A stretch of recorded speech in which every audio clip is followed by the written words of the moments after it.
Hello everyone, and welcome back to Pwn TV, and I'm going to make a quick video. I've done this video a couple of times before. If you've watched my stream and my YouTube, you know that I've done this video before, but you also know, in that case, that those videos were about an hour apiece. And so my goal with this video is to make a shorter version of those previous videos that I made in 2017. And I'm going to quickly go through all of the gear sets that I use on my Paladin in this video. A lot of people keep asking me still about what you wear on Paladin, and I've noticed in my previous videos from 2017 a few errors in what I used on Paladin. And just really quick before I continue to film this video, I want to point out that there will be a few small issues with this video. We'll talk about them when we get to those sets in particular, but just know that it's really late and I have school in the morning, so this is going to be a quick one, and I really don't have the patience to look through all of my inventory spaces to find certain niche pieces of equipment that I do technically use on Paladin, but only when I have the inventory space to carry them around. Does that make sense? I hope that makes sense. If you're playing a main job and you don't play all the jobs in the game, then you will have the inventory space for your job. Carry all your stuff. If you can't carry all your stuff, remember to just bring it when you switch to that job. But for the intents and purposes of this video, just know that some of my gear choices that I would be wearing in certain situations are not actually in my inventory at the moment. So when I go ahead and put that equip set on, they're not going to be equipped. And there are a couple of pieces that I just never ever bothered to get, but I'll tell you how to get them, and well, you'll probably have to research how to get them. But I will tell you what they are. So now that I've actually discussed a little bit about what this video is going to entail, let's just get right into it, okay?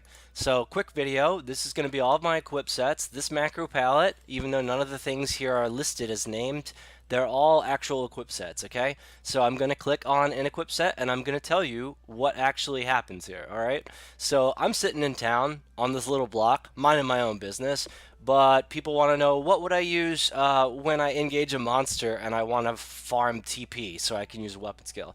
Okay, so I would use a TP set. That's one of the very last things that you build on Paladin, but in every video I've made for Paladin thus far, I've shown very shitty TP sets. So I'm going to show you a TP set I've been working on. I still think it's shit, but it's actually pretty decent. So let's just look at the equip choices that I've made. Obviously, go with the Burt Gang RME. That's the only sword you should use on Paladin if you don't have a Brilliance and or a Nixer, and you have the money. You buy the Burt Gang. You just basically farm the Burt Gang and make the Burt Gang. Okay, so Aegis is the best shield in the game for Paladin. Don't ever get any other shield in this game. You're gonna probably hate on me for saying don't get O-Chain, but just don't get O-Chain either. Fuck it, just get Aegis, and then you'll have Burt Gang and you'll have Aegis, and you'll be using that for the entire Paladin career that you have. So not much is needed to be said about those two choices. Those are gonna pretty much always be the same. All right, I'm probably never building an O-Chain. You could, but I wouldn't recommend it personally. All right, so let's move to the actual equip choices that do change when I put my TP set on. These will change. So my ammo changes to Gensen. I think it's a pretty decent choice. There are other choices in the game. This is just the one that I have for 2018. And the next row, some earrings I'll show you. Adnawa earring +1, pretty decent. Dedician earring +1. Sorry, it's not +1, it's +8. Dedician earring, store TP +8. Really, really good for TP set, so there you go. Accuracy -10. Honestly, at 119, it's not important that you have -10 accuracy, so ignore that. Usually you are at the accuracy cap on Paladin anyway. Trust me with this, you have a very high sword skill, and you're a boss on Paladin. So there you go. So accuracy -10, not worried about it. The store TP 8, really good. Okay.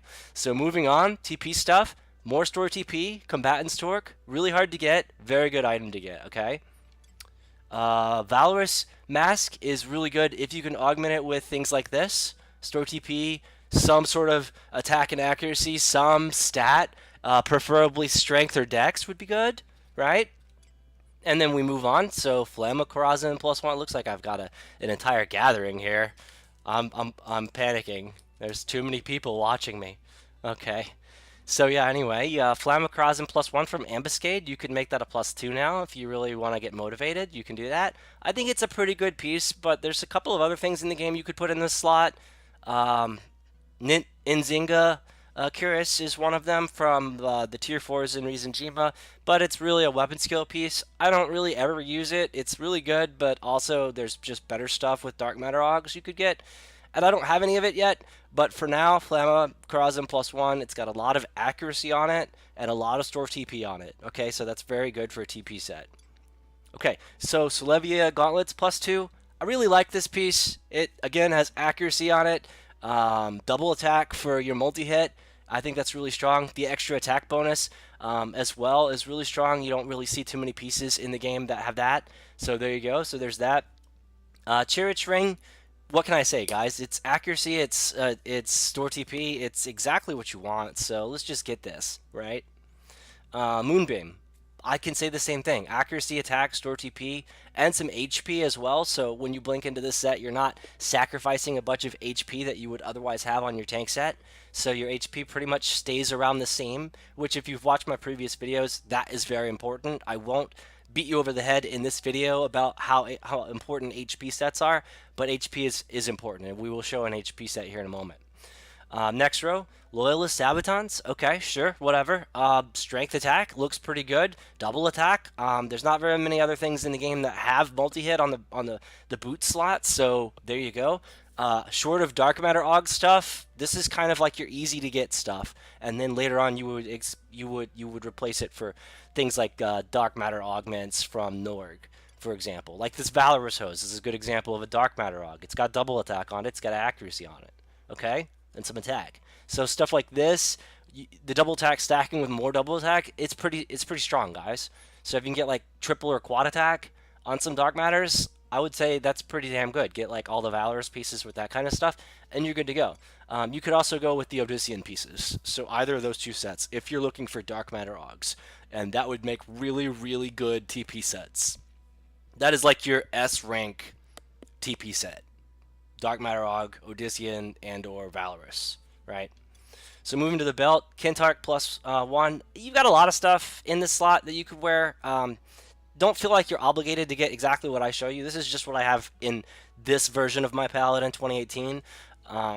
This is a good piece, guys. It's got the accuracy, the double attack, and the store TP. This is what you want, man, for a TP set. So it's pretty decent. I would wear it. I am wearing it. There you go. Okay, so the Rudianos' Mental, if you have the inventory space, you're going to want to get probably about 5 different capes for Ambuscade capes for Paladin. I only have like 1 or 2, right? So I'm being very concise with my buffs. As you can see from the previous video, I've actually augmented it with more HP because that's really important, but it doesn't have double attack on it. So I could make a cape with double attack. I would advise you to do that, but it would be HP, accuracy, double attack. That's what I would go with on that cape. There's really nothing else to get, okay?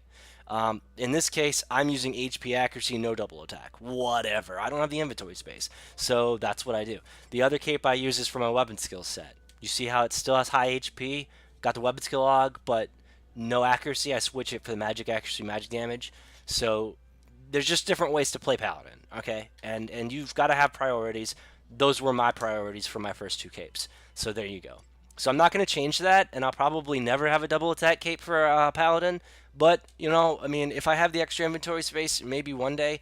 But for now, I'm focusing on bigger and better things. At the moment, I feel like my Paladin is done, which is why I'm making these videos, so you can achieve the level of Paladin that I have, okay? So that was a very long description for my very first set out of about 20 different sets. So we need to speed this up a little bit. I'm going to go into the next set. This is what most of the Paladins will be wearing in this game for the majority of their Paladin career. It is a physical damage taken minus set. It might have some hybrid slots on it. I don't know if I've edited it recently, but you could see I still keep the RMEs, right? I still keep the accuracy store TP piece in the ammo slot. I want as much of that on my guy in every situation that I could possibly muster, okay? But this is a tank set, so it has to have tank pieces. So I go with the tank earring. I go with a tank earring again, but you can obviously make a lot of different choices. Genmei earring's a good choice here. I think there's another one that's like, yeah, Adulation. That's another good choice. So you can go there if you want. But I like the ability to convert damage to my magic so I never run out of MP. Because I'm a Taro, I want to have infinite MP. Cure 4 is basically provoke in this game. If anyone argues that that's not true, slap them in the nuts and tell them that they're an idiot. Cure 4 and Curaga 2, spamming that shit is going to keep hate. Period. I don't care, okay? I don't care what anybody has to say about that. People have tried to convince me on a side. This is a tangent, but it's gonna be a really quick one. People have tried to convince me that Cure 3 has more volatile enmity or whatever than Cure 4 does. Guys, I've played this game for 15 years. I know the difference between Cure 3 and Cure 4. All right, Cure 4 takes 88 mana and it generates more enmity than Cure 3 does, and it always has. And every time I've used either of those two spells, I've noticed this. Okay, so bottom line, getting magic back after you take damage to compensate for the Cure 4 spams that you'll be doing is really, really strong. So you could get away with not subbing Warrior. You could sub Red Mage. Red Mage is a very good sub job for Paladin because of the fast cast bonus that you get. This is particularly true if you do not have a fast cast set. I will show you one. It'll probably be within the next 10 or 20 minutes in this video, but I will show you a fast cast set. If you do not have a fast cast set, you're going to want to sub Warrior or you're going to want to sub Red Mage, depending on the content, okay? That said, let's move on a little bit. Do not want to beat this over the head, but hey, best neck in the game, okay? For almost everything you want to do. You don't think that's good enough, or maybe you can't afford some of the other choices you see here, so you really need to compensate your next slot for your damage taken set? Sure. I'll give you an example of what you could wear. Loricate +1. You could do that. You could go Twilight Torque from Shinryu if you want, okay? Which I've thrown away because Loricate's better. You could go Moonbeam Necklace, okay? That's another choice you have. You could go Sanctity Necklace if you really want to. Lots of good stats. Regen, very good. Defense and HP, that's what you want. Plus accuracy. Hello, really good piece, okay? Other stuff you could get. You could get Bathy Choker, all right? Really good regen and evasion. Right there, done, okay? Subtle Blow's fantastic, but not that important on Paladin, okay? And you're not using this in a TP set, so your multi-hit set is going to be lacking with this set of equipment, so Subtle Blow is not really going to help you as much, but it's a good choice because of the regen +3 and all the other crap. So there you go, there's that. Volt Surge is a fast cast piece, but, you know, if this is what you have, this is what you have, okay? I would not wear it in a tank scenario unless, of course, I don't really have a fast cast set put together and I want to tank in just this gear and not switch into anything else, then maybe I would put Volt Surge on, because for that one slot on your 16, on your 4x4 grid here, for that one slot, that is a lot of fast cast in that slot, okay? So that is actually the most you can get in that slot, okay? So this would be a good piece. If you want to kind of merge fast cast with tank set into one set, you could do something like this. Just really depends on what you're trying to build. Really good piece for HP right here. I would tank in this if I had to. We'll show you the HP set here in just a minute, but you know, tank set, these are some of the choices that you get. I'll go down the list and see some more stuff. There is one other piece that I don't see here that is really, really good, and I'm trying to remember what it is. I think it is Unmoving. That's part of my enmity set as well, but you could see both of these are really good, and they do basically the same thing, so you do have options. Just depends on what you want to build and how much money you have and what your priorities might be as far as grinding to get like rare EX stuff. But yeah, the other neck piece in the game you could get, other than Twilight and or Loricate, that has damage taken minus. Okay, it's Deemer Torque, or there's another one that's basically like. I wish I knew what the stats were on it, but basically here's what it does. It says physical damage taken minus, but it says magical damage taken plus, or something like that, right? So that's a choice. Deemer Torque, D-I-E-M-E-R, I believe is how it's spelled, or D-E-I-M-E-R, something like that. Another good choice, real easy to get. Wiglin Gorget, that is from, I believe, Auction House. Very good piece. Wiglin Gorget, W-I-G-L-E-N Gorget. Probably the first thing that you buy on Paladin, okay? So if you're just starting Paladin, that's for you. You're welcome, okay? So let's move on to other pieces. You can see there's tons of stuff in the next slot you could use to tank with. Let's look at the bread and butter on Paladin really quick. That will be your 5/5 Sovereign +1, okay? If you cannot afford a 5/5 Sovereign +1, you need to get a 5/5 Sovereign normal quality, okay? That means your Sovereign set all needs to be fully rank 15 normal quality, and you can probably substitute the body for the Omen body that I'm showing you here, okay? Reverence Circlet +3 is the best body armor in the game for Paladin, hands down. In 99.99% of all of your situations, you will be wearing Reverence Circlet +3. Okay, I think I'm creeping a lot of people out on this ledge, but that's just too damn bad. All right, moving on. Let's look at some of the. There you go. Let's look at some of the other pieces that I can get on Paladin. That person is distracting me. It's a Mithra. They do that, okay? Some of the other pieces that I can get on Paladin. Back on track. Okay. Sovereign set. +1, I would recommend. 4 out of 5, and then the Omen Body. That's basically the metagame, okay? The headpiece, you're going to want to go, in this situation, you can actually change the type Ds that you see here to like type Cs, which you see on the bottom, but it really just depends, and it's basically free to change this stuff in Norg. It's very cheap. I think it's like 1 silt or something ridiculously cheap. But basically what you're going to want to do is really just calculate what all you have on your tank set aside from the Sovereign stuff, and then you're going to want to calculate the Sovereign stuff. Pro tip, if you have the +1, you have to factor in the set bonus, reduces damage taken. Each piece is a +2. You can look this up if you want more information, but to the best of my knowledge, each piece has an extra -2 damage taken on each piece. So this headpiece would have physical damage taken -6 because the 4 plus the 2, and then breath damage taken -9 because the 7 plus the 2, right? So does that make sense? So that's basically how that works with the set bonus. So you're going to want to also calculate that. You can see I have 4 +1 pieces here, so that's an additional set bonus of 8 reduced damage taken on that across the entire sheet, okay? So make sure you're making the correct tweaks. Make sure you're actually dropping the neck piece because you actually don't need a tank neck with a set like this because you've calculated this correctly. Make sure you calculate this all correctly on your 16-piece set, okay? And if you're over the cap of, like, it's 51, it's 50 and some change, so it's 51 physical, 51 magical, 51 breath, okay? But breath, not important unless you're doing ambuscade in certain months, okay? So for the most part, there you go. That's basically tanking in a nutshell on Paladin.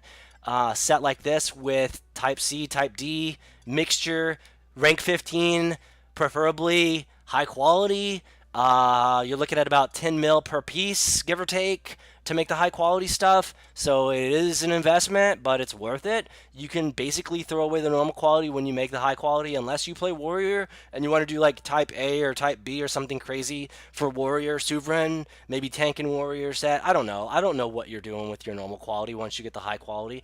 I would just throw it away because it's cheap to remake anyway. Inventory is precious in this game. So let's move on. I went over the Reverence Circlet +3, but if you haven't seen the stats, it's amazing. You can see why it's a tank piece. You can see why it's a fast cast piece and a TP piece because it's got so many of the stats you need. It's an enmity piece. I mean, it's just got everything, you guys. It's literally the end-all be-all for Paladin. Most of the Reverence set is the same, but if you're trying to play the metagame, I would say you don't need any other piece on Paladin but the body. I mean, work on other jobs. Trust me on this. Don't invest into the full +3 Reverence set. It's not worth. As far as I know, it's not worth, okay? That might change. I don't know if the meta is going to shift this year, but for the most part, Sovereign and Reverence, okay? So there you go. So rings. I could go all day on rings, okay? Obviously, it's going to be defending ring in one of these 2 slots for most jobs. If you're overcapped, then you can take the defending ring off. Okay, bottom line. Shadow ring, depending on the content, right? Meridian ring for your HP set. Fast cast set, Lebesh ring. Okay, done. Super shear. You want some more enmity? There you go. What else we got here? Titan ring. Meh. I don't know. You can get these off the auction house. They're not that expensive. You can see I finally got the Shiva ring. My last video didn't actually have a Shiva ring, so there's the Shiva ring. But the staples from the other video, I'll just go over them again really quick. Also, Warden's ring, right, for the death resistance, depending on the content again. Hit rate minus, really good. Physical minus, you can find a fight that this is the best in slot for, I'm telling you. So get the Warden's ring. It's from the rabbit in Esha, okay? The tier 7 rabbit, right? Death Bunny, that guy, he drops it, and it's a really high drop rate, so you can get it if you can kill him. Basically, just solo him with some Diaga and a Corsair and 4 tanks, and you're good. And you're good. Four trust tanks. That's what you want, right? There you go. Okay, so moving on. Moonbeam, auction house, buy it. It's good. Tank set, right? You can get 2 of them. Okay, really good. Other stuff for tanking, Chirich. Chirich is a good tank piece. It's got a regen tick on it. That automatically makes it a tank piece in some situations. You might blink into this when you get low HP, for example. Or if you're just over cap on damage taken and you just want more regen tick, there you go, done. You need more accuracy for the content you're doing. Maybe it's very difficult ambuscade and you want more accuracy. There you go, done. Moving on, get past the Virar because that's not important for this video. Hitaroi, I was really saying this is super good in the last video. You might see me switch into it in one of these sets, but in the tank set, you're only really going to want to use this if you don't have like better stuff, and if you're trying to do some triple attack synergy, and you're not worried about feeding TP. And then maybe this is a really good choice for your tank set. Otherwise, I would probably just put DT minus in these slots, or something like that. Defending Ring and Volcane Ring, Defending Ring and Moonbeam, which I just showed you, Ring. Defending Ring and what I'm using, a Pell Ring, right? It's really good. Or Moonbeam and a Pell Ring. If you think you're over cap on Defending Ring, you want better stats, Moonbeam's really good. And then you can off it another Moonbeam, or you can put an Appeal Ring in the slot. I would say that every Paladin needs to get this ring. I never see this ring on Paladin, and I'm like, what the hell is wrong with you? It's literally a Paladin piece. Look at the stats. Look at the jobs that can use it. This is a level 99 Paladin ring, and it is used in end-game content all the time. That refresh tick will make you or break you, okay? That regen tick also will make you or break you in certain situations. It's a latent effect. I believe it's when you're low. But, whatever it is, I always use it. I don't even care if the latent is not on. I get the Imity. Done. Done, guys. Like, why are we even arguing about this? Fucking do it, right? The belt, lots of pieces you could use for the belt. I like Flume Belt +1 because I like to show my money. I don't know, like, I just have it, okay? It's got some synergy with the Ethereal Earring, so I wear both. Moving on, another thing that has synergy with both of those other 2 things I just showed you is the Ambuscade Cape. Converts damage to magic. Okay, I need more MP so I can keep cure spamming. Done. This is good. This is good stuff, you guys. So that is my damage taken minus set right there that I showed you.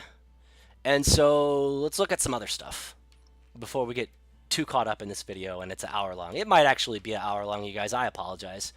Let's show you the next set. HP set. Okay, this is one of my favorite sets, like, ever. Like, just period. You can see I didn't blink out because I'm using the same 5 pieces of armor, but my accessories are all changed, okay? Ammo slot, best in slot. This is a best in slot HP set, okay? I'm going to literally show you everything best in slot, plus or minus like a couple of choices you could get if you really wanted to, but it's just not worth it, okay? So here you go. Ammo, best in slot, Egoist Tathlum, get it. It's best in slot for all 5 of those jobs for what it does. And you can use it in a weapon skill set. I'll explain why in a minute. Adnawa, okay? HP. Etulation, or Adnawa normal quality, depending on what you want to do. I went with Etulation because it's multi-purpose, okay? So sacrifice a few HP there for that. Fine, whatever, I don't care. Necklace, best in slot necklace, period. There's nothing better in the game. At this moment, to the best of my knowledge, there's no better necklace in the game for HP than Dualism Collar +1. Get it. It's so good. It's so good, you guys. We said the 5/5 body armors are all good. That's all HP stuff right there. That's why I use it. Look at the HP on this Omen body. We didn't talk about that yet, but the HP on the Omen body is 254 extra HP. Like, Jesus fucking Christ, okay? Like, seriously, that's super huge. Rings. These are the best rings. 2 moonbeams would be ideal. Or if you don't want to pay for the second moonbeam, you want to save some money, get a Meridian. You can get it from Abacy. It's not hard to get, okay? And almost another moonbeam for your HP set. Done. All right, so not a very hard set to build. Why do people not get it? I don't understand. Oneros Belt. It's almost never on the server, but it's a Dynamis Sandoria drop. I mean, you spend 5 minutes in Dynamis Sandoria, you get an Oneros Belt. Like, why do we not have Oneros Belts on all of our paladins? Like, best in slot HP, period, okay? There's nothing else. I did a lot of homework on this. Trust me. Okay, Cape, best in slot, HP. Done. That's the HP set, you guys. You're welcome. I'm taking a bow because that was actually a complicated set to build, and I did have to farm a lot of these pieces myself because they just were not on auction house, even though they are auction house pieces. I'm looking at you guys. You're all auction house pieces. Like, what the hell? Like, why the hell can I just not afford you or you don't exist? Like, are you serious? But I got them. I farmed them. I got the whole set. It's done. Moving on. Let's look at the Amity set. You can see I still didn't change gear, but my accessories changed. So let's look at the changes in the accessories. The necklace changed. Amity plus 10. Again, if you would like to save some money, you could actually not buy the Moonbeam piece, and you could just get the Unmoving Collar or the Unmoving Collar plus 1. Either one. You could do that. That will be just fine. And that's a really good amount of Amity you can stack. Phalanx Cape. I didn't actually think I had this on me. I thought I would not be able to show this. But the best in slot, other than Ambuscade, Amity plus 10, augmented Ambuscade Cape, is going to be what's the content? Your Reeve Cape. The Reeve Cape from doing like Lair Reeves, Wildskeeper Reeves. Nah, maybe not those. Any Reeves, Colonization Reeves, things like that. You can get Weird Mantle and the entire set of Reef Capes in that manner, and then you could augment them later with stones that you get. They're called refractive crystals. You could get them off auction house for very cheap, and they augment these capes, you guys. Okay, and it's random. So just depending on what you really want, you want more Amity, randomize, get that. You want more Phalanx, randomize, get that. I believe that's probably cap on Phalanx. If not, it's a 6 or something like that. But that's a really good augmented cape for a Phalanx set, and it's decent for an Amity set because it does have the Amity on it, okay? But I would recommend an Ambuscade cape for the Amity piece if you really are serious about it, or another Weird Mantle that is focused on Amity roll instead of a Phalanx roll, because you're never going to get like perfect everything. It's just not going to happen, you guys. Think practically about this. Just get the 2 capes or get the Ambuscade cape. But for the Phalanx, you're going to need this cape. It's the best for the Phalanx set. But this is the Amity set, so I'm showing you the Amity pieces. The Solo Belt. It's not hard to get the Solo Belt. It's got Amity on it. Done. Okay. We showed you the Amity ring. You could get 2 of these, normal quality and high quality. Done. Or you could use the Super Shear in the off slot. Done. So it really just depends on what you want to do. I like to multi-purpose my gear, so Super Shear's all jobs. Like, what can I say? That's why I don't have 2 Appeal Rings, and I won't ever get that. So that's how I think about this kind of stuff. For inventory consolidation purposes, this is what you got. So not super juicy pieces, like the plus 3 is kind of a joke. The plus 2, kind of a joke, but you know there's options.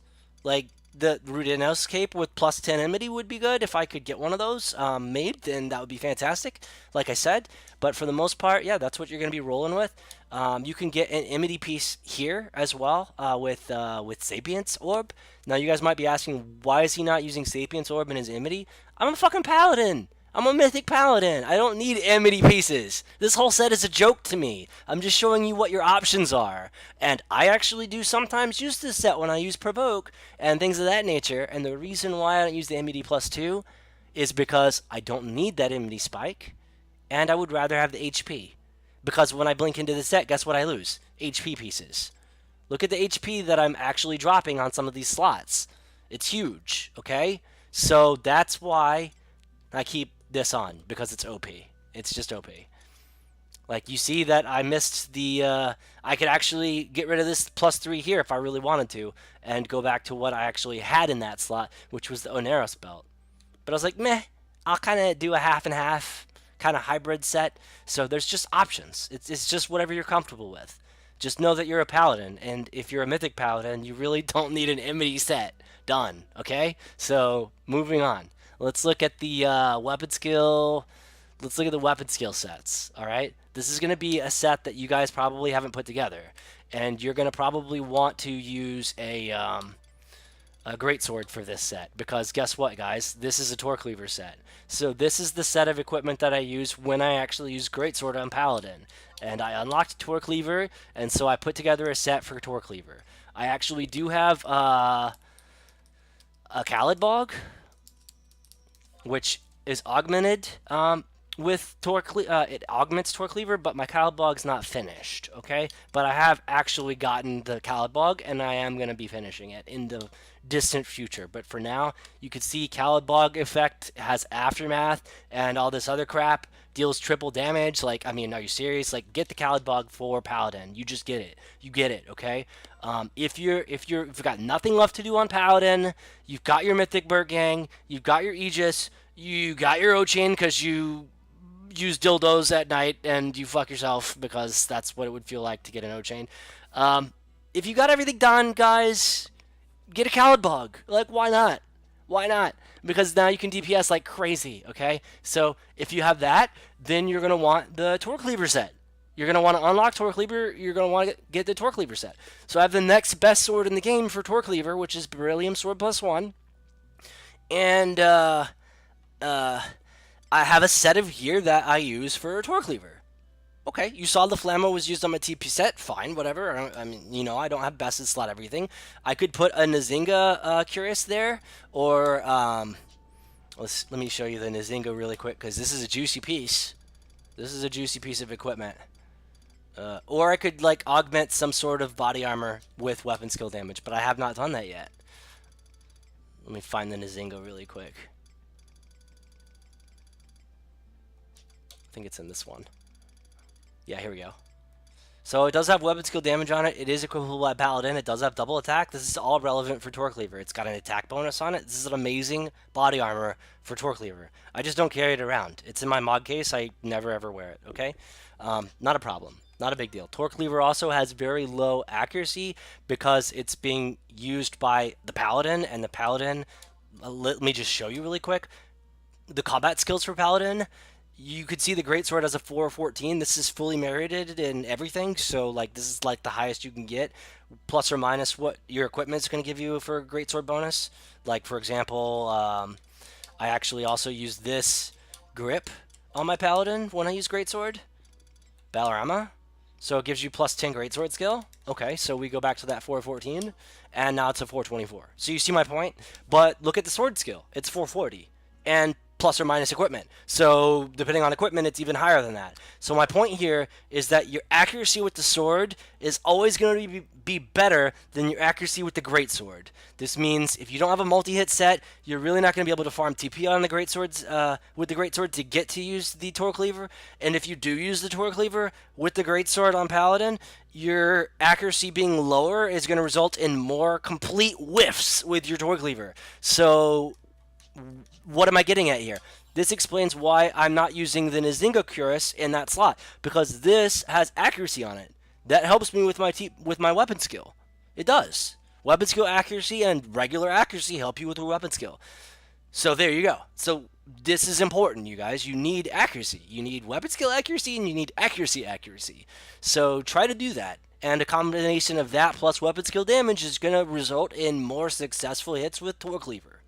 Okay, so this set has a lot of accuracy and weapon skill accuracy on it, only because I really don't want to miss with Torque Lever, because that will make me look retarded. And if I'm trying to use Torque Lever, I'm trying to DPS. Even if I hit for less because I don't have the weapon skill damage gear on, at least I hit it. So it's very important, okay? And you can see I'm using the Titan Ring finally. Vitality on Torque Lever is really important. So there you go. Weapon skill accuracy, important. Done. Where's the argument here? There is none, okay? You can see I'm still kind of doing that. Like, Vitality plus 45 on the Solivia. I mean, it's fucking huge, dude. Why do I need weapon skill damage when I have stuff like that? It's got accuracy on it. It's got double attack on it. Come on, it's juicy as fuck. So juicy. Focus set. So good. Get the Focus set done. It's so good for almost everything you're trying to do. Valorous. Weapon skill accuracy. Done. Okay? I would love to see Vitality instead of Strength in that slot, but whatever. This also helps me with some other weapon skills, as we will see. So it's fine. I don't really use Torque Lever religiously anyway, so I don't have best in slot everything. I'm just telling you some stuff you could get, right? and what you would ideally want to go for if you want to do that. So Levia for weapon skill damage and accuracy. It's huge. It's huge, huge. Weapon skill accuracy. I'm sorry, weapon skill damage in this slot. Okay, done. Fine. No argument here. And also HP. HP because what happens when you blink into this set? You lose HP. So you want HP on some of the gear choices you use in this set. Period. End of conversation. Like, that's what you do. Accuracy. I never ever use a Mar cluster for anything anymore except for Torque Lever. That's it. Done. Okay, so there's the Torque Lever set. It's pretty juicy, but it could always improve. Okay, Atonement set. This is probably best in slot everything for the Atonement set. Okay, so best in slot everything as far as I know it for Atonement. Obviously, I need to change back to a sword in order to use Atonement, so let me just make that quick swap again. Oh, by the way, Prowin's not that bad, so if you want a cheap shield, get Prowin. I won't show you that much stuff with Prowin because I have Aegis, but you know, HP set, technically Prowin's better for the HP set. It's best in slot for the HP set, but you lose TP when you blink into it. So that's why I don't make that swap, going back to the HP set that I was talking about earlier. Okay, so Atonement. When you finally become a Mythic Paladin, you will have access to Atonement, and you will be using Atonement, and it will allow you to have Aftermath. A couple of notes about Atonement, okay? So you don't have to waste your time researching it yourself. Atonement is a weapon skill that has a base damage. It can only be improved with weapon skill damage augmentation. Okay?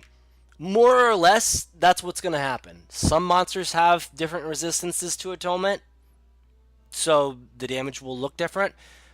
From what I've seen with my gear choices, my Atonement hits for 2,025 damage maximum, unless it's some freak mob that allows me to hit for like 10k Atonements. Okay, but 2025 is the Atonement damage that you would expect with this exact set of gear and this exact Paladin. Okay, so that said, let me show you the gear choices. HP, because there's no weapon skill damage augmentation ammo in the game for Paladin, okay? Because the only thing that you actually have is Snob Carry, and Paladin can't use that, okay? So that explains the HP slot there. I love it because blinking into a set of weapon skill damage augmented gear allows me to lose HP but also gain it back because of the gear choices I made. So I keep the HP the same.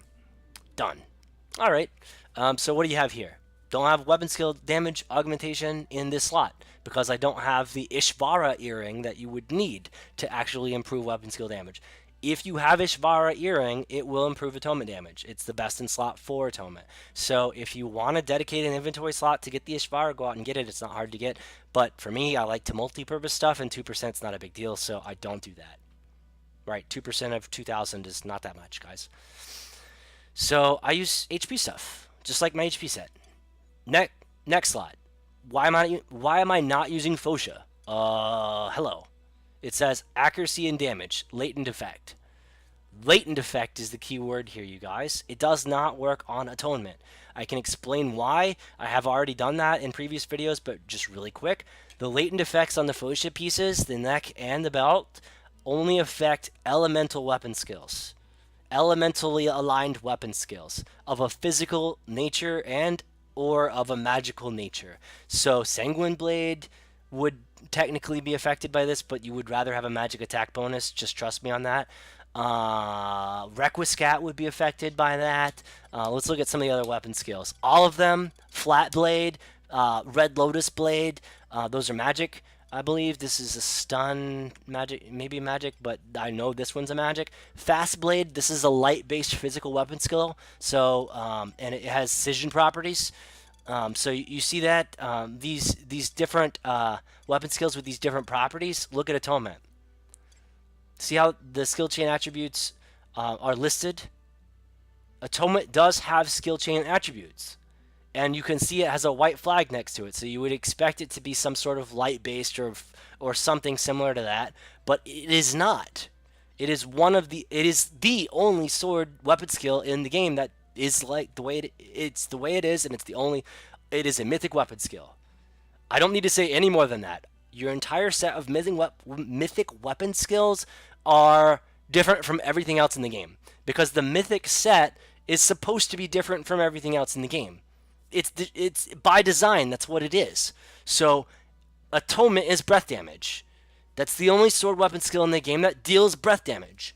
And because it deals non-elemental breath damage with the skill chain attribute fusion and reverberation, it doesn't actually constitute in the Fosha set as a elemental weapon skill of some kind because it specifically deals non-elemental breath damage.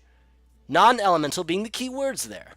So, that's all I have to say about that. That explains why I don't use the Fosha set. Because if you're not familiar, the Fosha set is built out of other pieces of gear, 8 of them to be specific. They all say latent effect when using the specific elementally aligned weapon skill, then I will do bonus damage.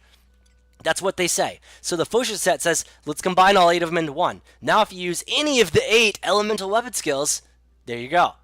But non-elemental breath damage on Atonement. Non-elemental. It's non-elemental, so Fosha doesn't work, okay? It just doesn't work. Don't use Fosha set with Atonement. Don't. You'll look stupid if you do that. So in those slots, you either use weapon skill damage, not a latent effect, which doesn't exist, in those 2 slots anyway, or you use HP. So you can see I'm using my HP set there. In the belt slot, I'm also using my HP set. Done. Rings. You either get your Seekers of Adeline missions completed, and you get your Seekers of Adeline ring that has weapon skill damage, or you do without, because those are your only 2 choices. I decided I wanted a different ring from Adeline, so I don't have a weapon skill damage ring. That's fine. I believe the one that I'm referring to is Kishar ring or something like that, and it's 3 extra weapon skill damage. It would be great for Atonement, but I'm not going to go back and get it. It's just not going to happen. So that one plus Ishvara, that's an extra 5 that you could tack on here to technically be best in slot, but it's inventory consolidation at that point. And so I'm going HP in these slots. Done.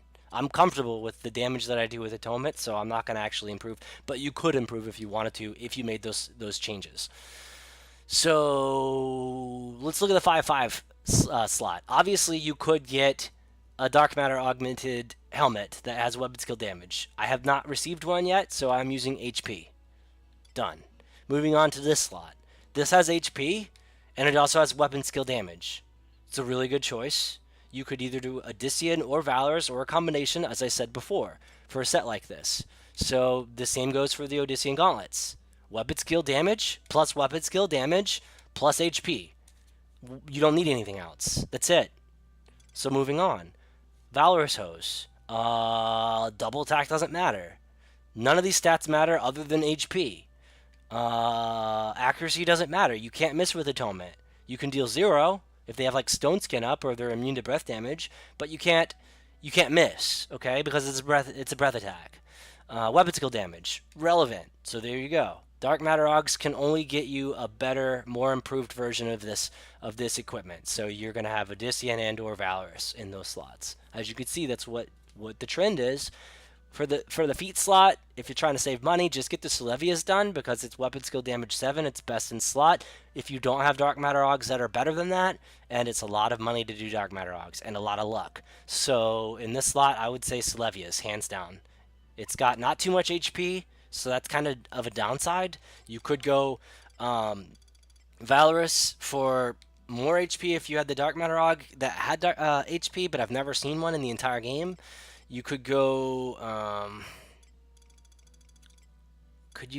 maybe like an Odyssean feat? I don't have an Odyssean feat, so my guess is I looked at it and it looked like crap, so I didn't get it.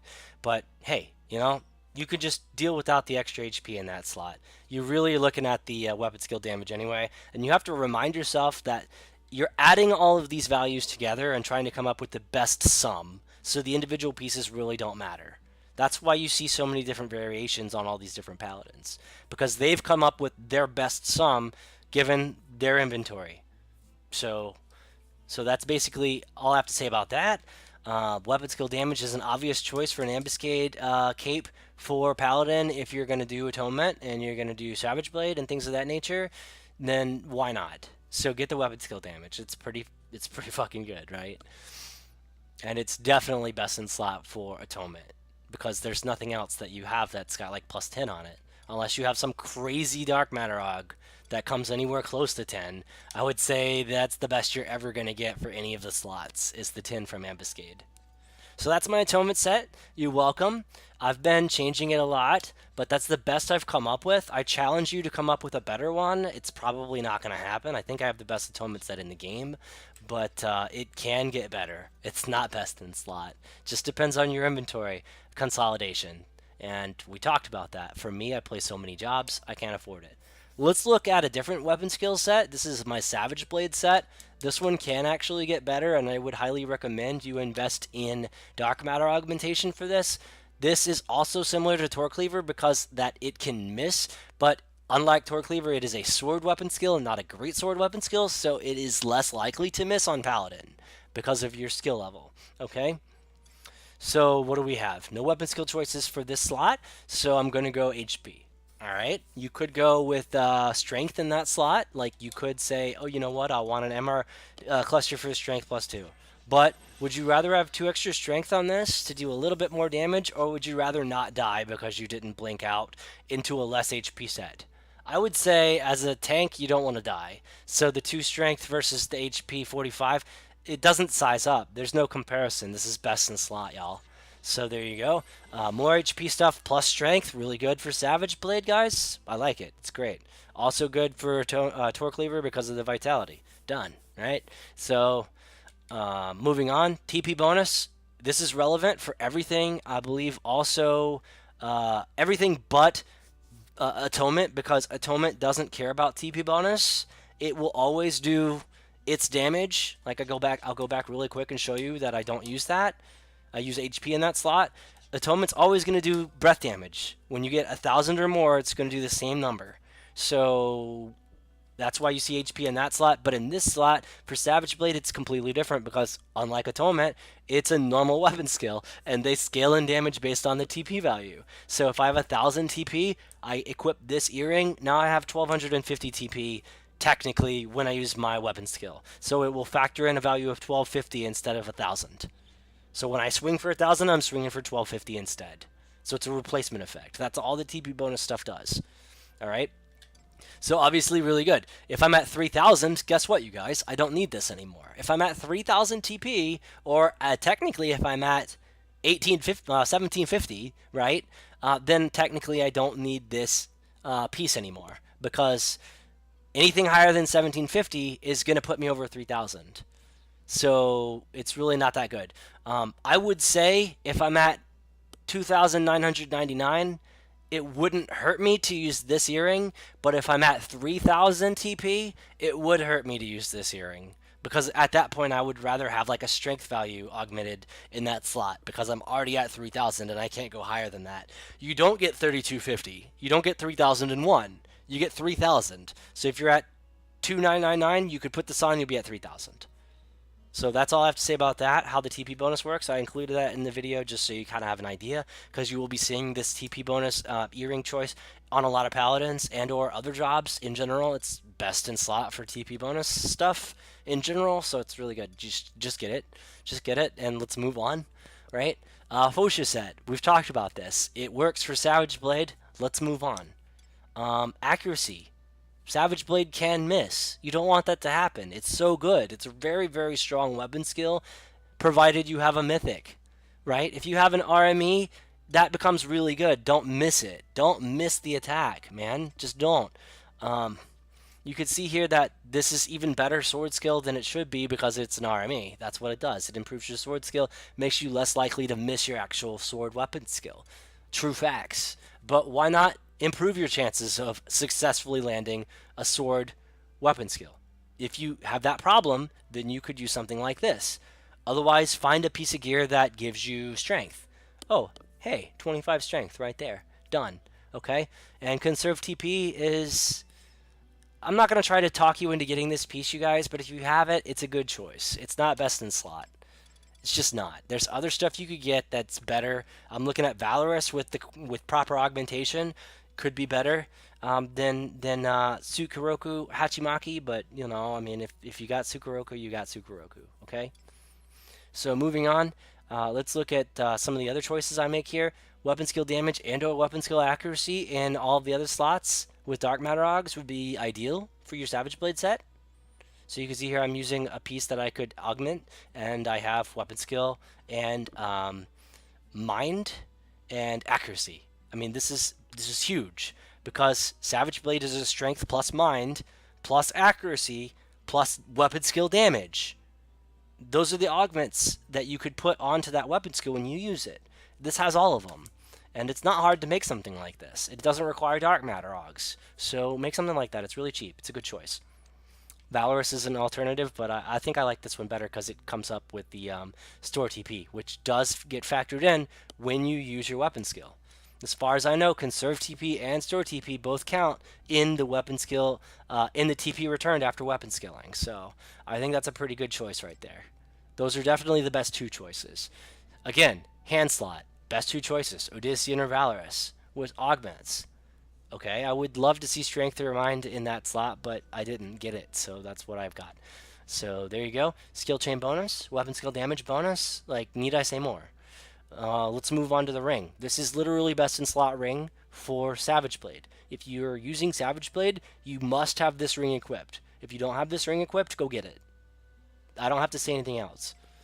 Moving on to another slot.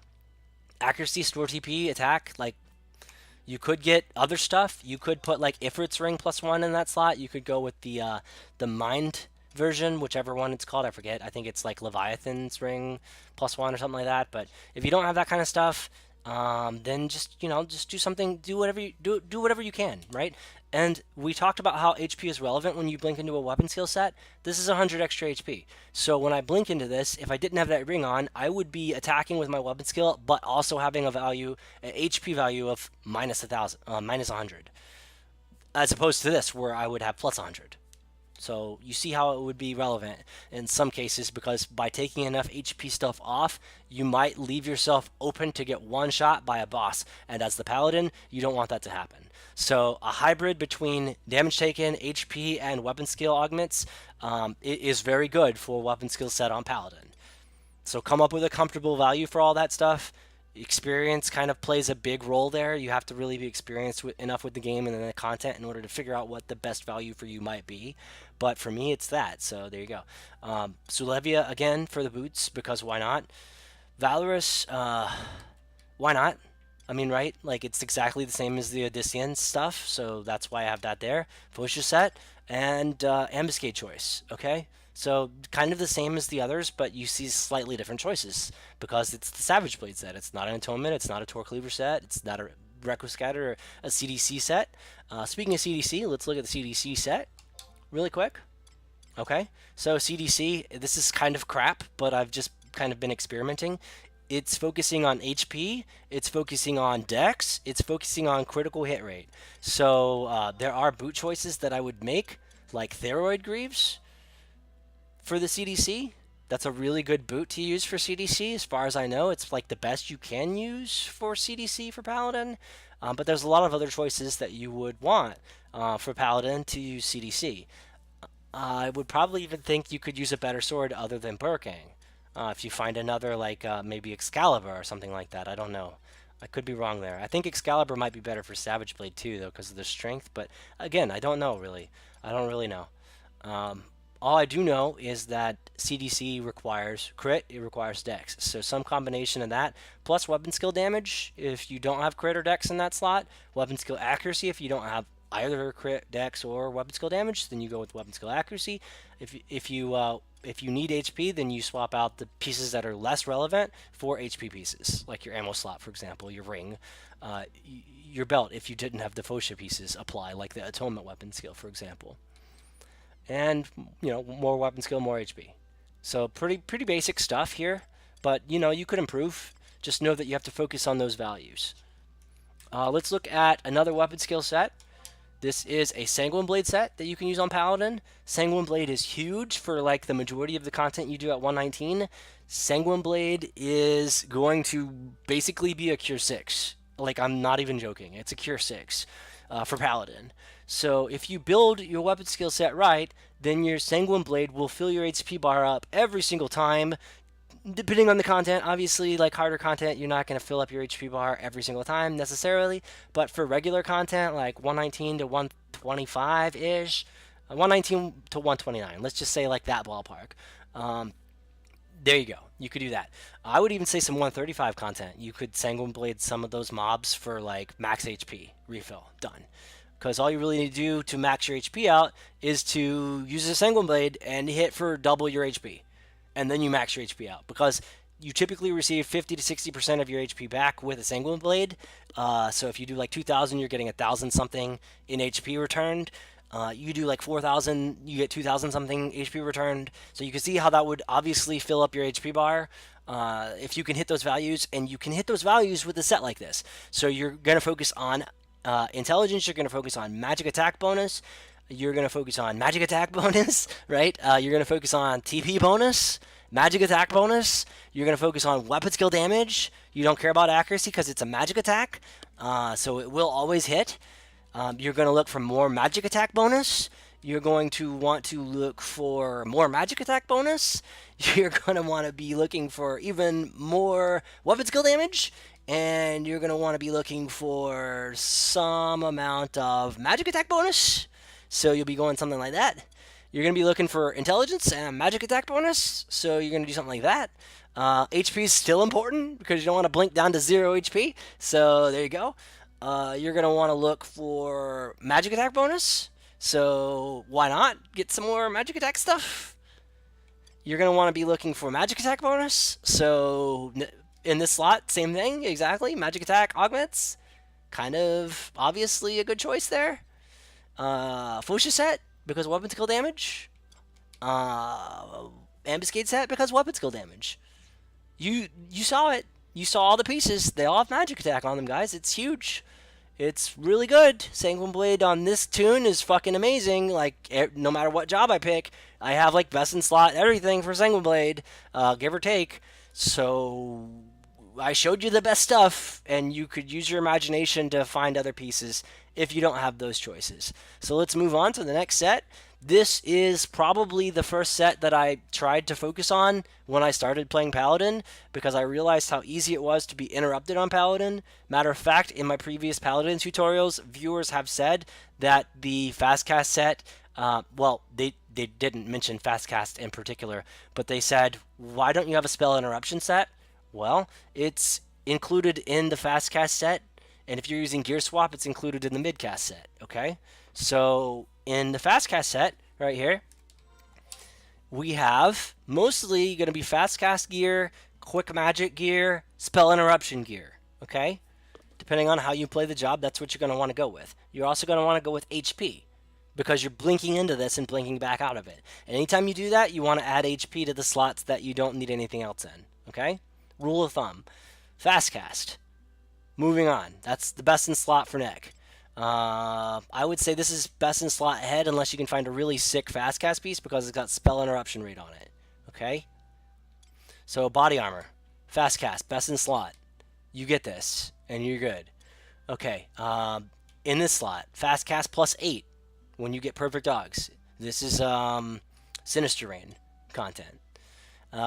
Rings. You've got quick magic in 2 slots if you really want to, but I would rather do quick magic in this slot and HP in this slot because it's a hybrid set, and I'm playing Paladin. So that's why I do that.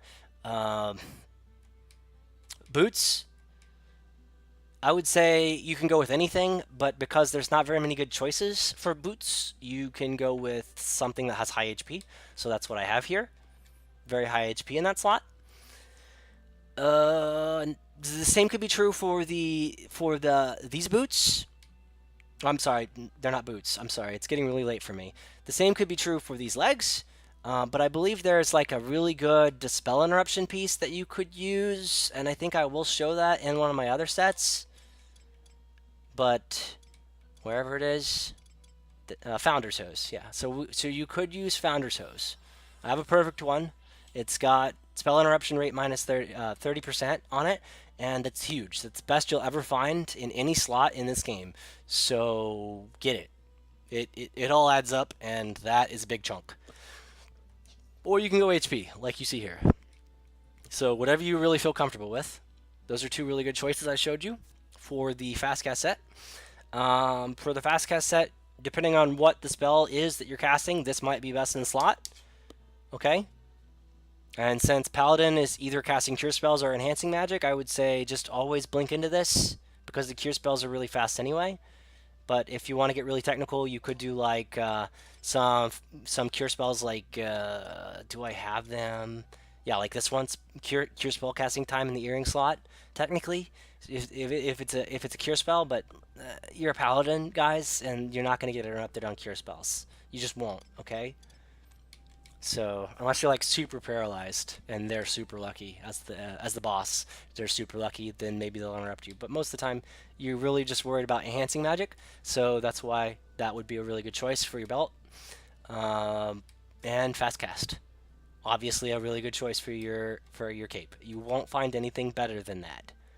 So that's what you would go with. Those are pretty much the exact values you would want, or you would swap the accuracy out for evasion. Like the accuracy attack for evasion and magic evasion or whatever it is, and then you call it a day. Other than that, you really need that fast cast, and you really need that HP. Very important. So max those out in your fast cast set. Okay? So that's the fast cast set. It's very, very good. You're welcome. I'll take a bow because that set was a bitch to build. Okay, moving on. Let's look at some mid-cast stuff. Let's look at my cure set. This is my cure set. This is what I blink into when I'm trying to cure myself. So spell interruption rate, relevant. Damage taken minus, relevant.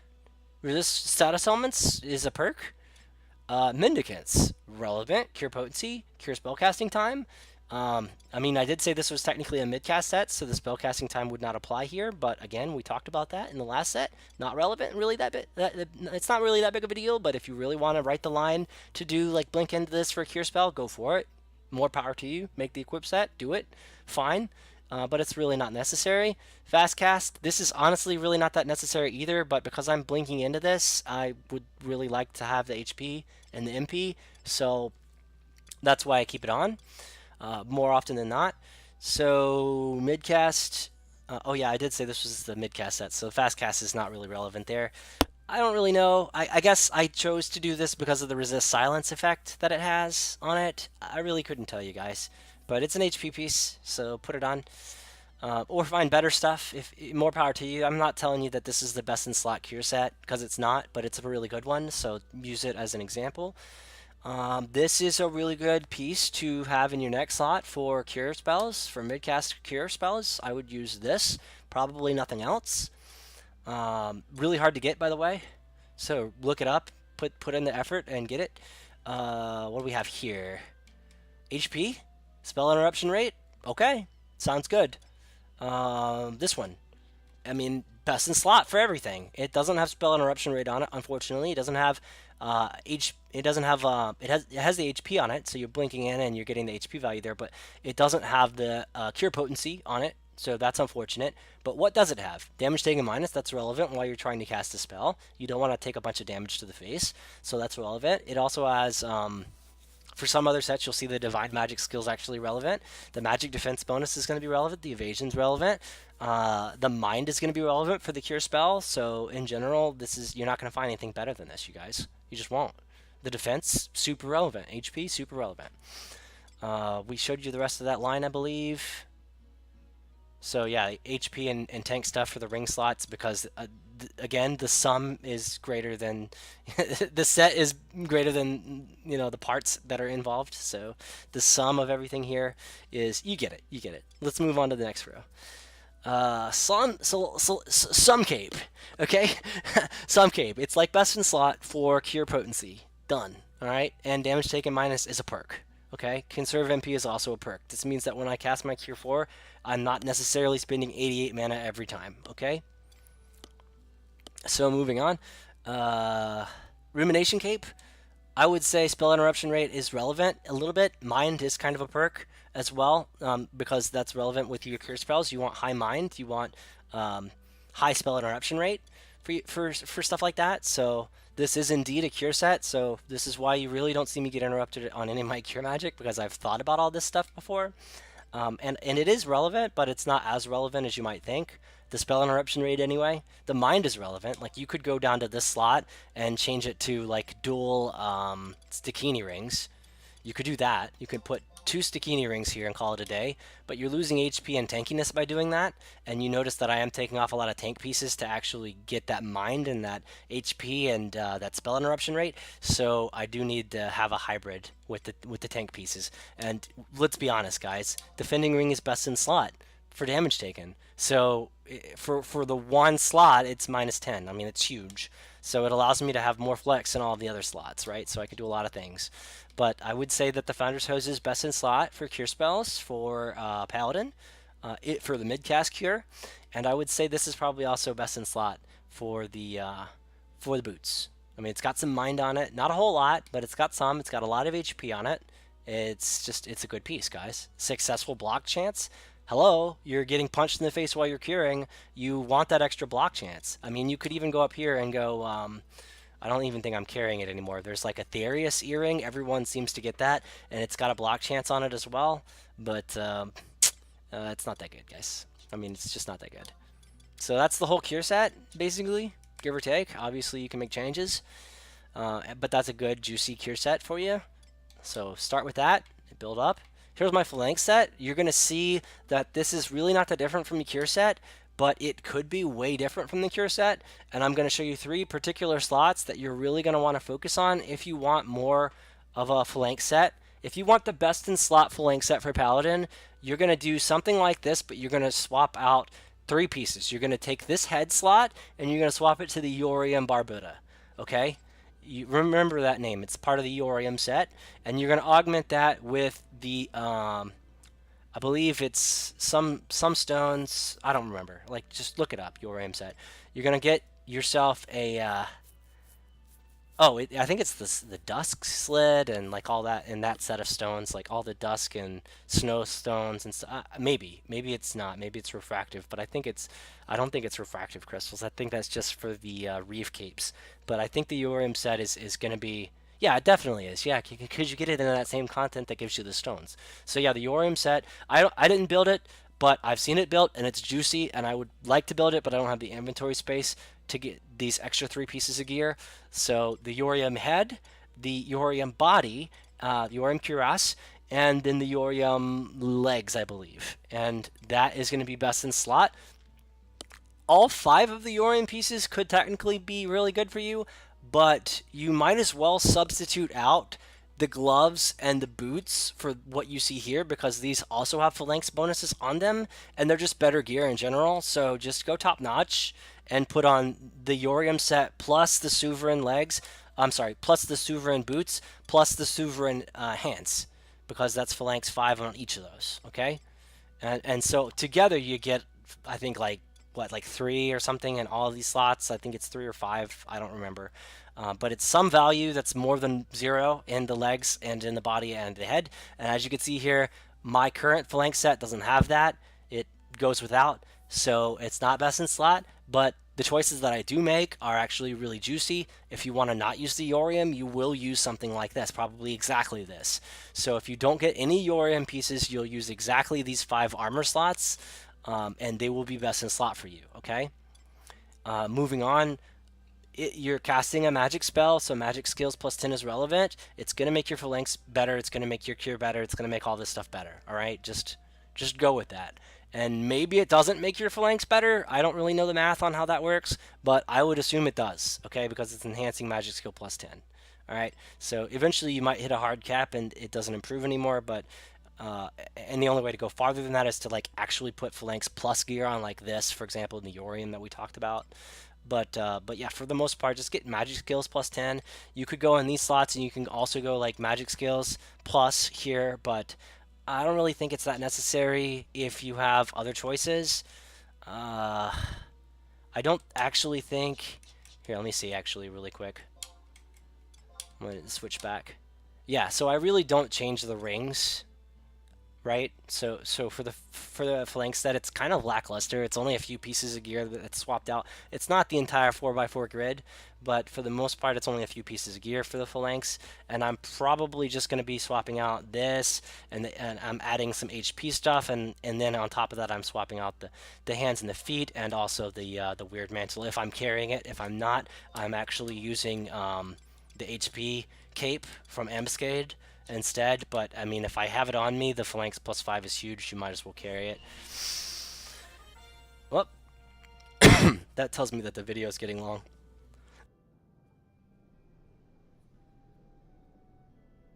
That's too bad. This is going to be a good video, so we're going to keep going. We're almost done. We're more than halfway done for sure. So just bear with me here, guys. I'm trying to go along as fast as I can.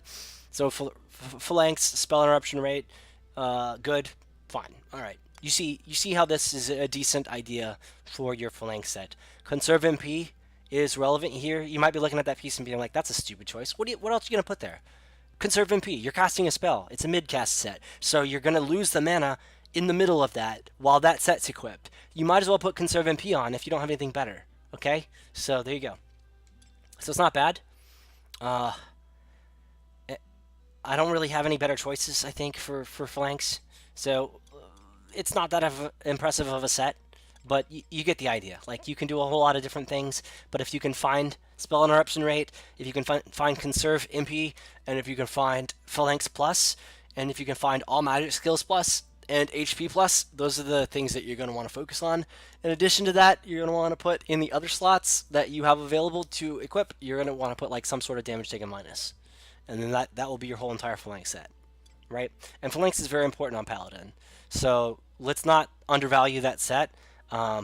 Just know that you can improve on what I showed you, because there's a lot of other stuff in the game. I'm looking at mostly the Yorium set. There's not enough phalanx stuff in the game for Paladin, is my point. So what do we have here? The next set that I'm going to show you is going to be another mid-cast set. Most of the rest of the stuff is going to be like stuff I will equip in the middle of my spellcasting. But this set in particular is going to be for Divine Magic. So if I'm casting a Divine Magic spell, I will be using something like this. I will be using HP pieces wherever applicable. I will be using Magic Skills pieces wherever applicable. We're looking at like the Stakinis and then the Incanters.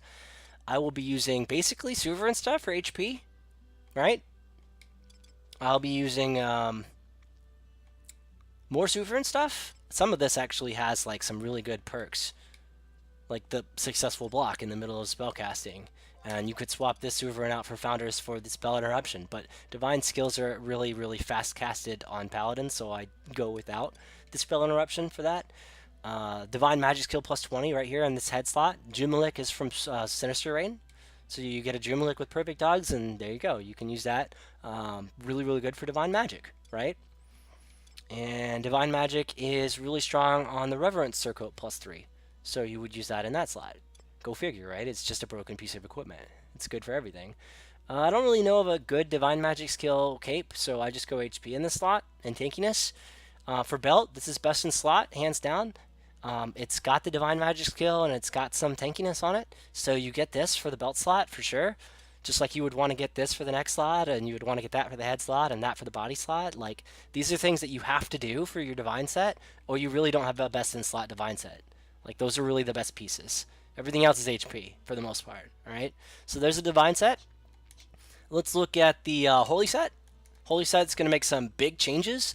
You would think not so much, because Holy spells are kind of like Divine spells, depending on what it is that you're doing. I'm trying to think of a really good example. Let's see. Enlight is I want to say Enlight is actually not enhancing magic. I want to say Enlight is actually Divine Magic. I know that my Lua is written correctly, so my gear swap will actually put on the right set of equipment for Enlight, but I'm just too lazy to look at it and see what it is. So whatever it is, it's a spell that you're gonna cast that is gonna use your character sheet to actually augment its effect, right? And you can see that by adding more skill to these divine healing and enhancing slots, you're really gonna make your paladin better. And so for your magic casted, man, there's like one or two spells that honestly are, it doesn't matter if you use divine magic or magic attack bonus on. I want to say that in light is one of them, and I want to say um, maybe it's just in light. I'm really not 100% sure where I was going with this, but I noticed it like a year or two ago.